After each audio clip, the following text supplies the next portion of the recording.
I have my baby here, so I'm trying to trade, waiting for entry.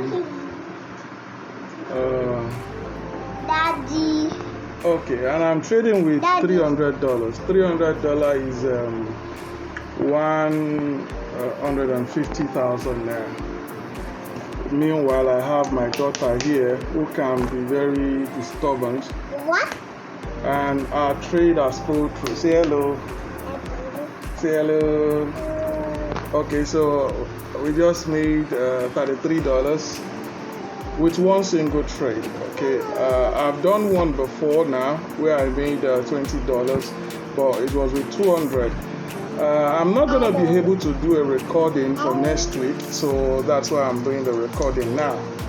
The whole of next week I'm not gonna be able to record, so that you can see the trade. I had one about 10 minutes ago with 200, and I had another one right now, so that's $50 for today.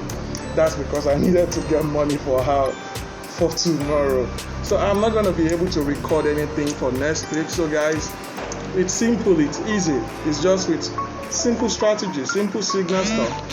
That's another signal showing up for 25 index, and it will also show up on my app, but I don't think I can trade it. All right, 2 trades per day, that's all. Sorry. Okay, so I have to end it here. 2 trades per day and you're good.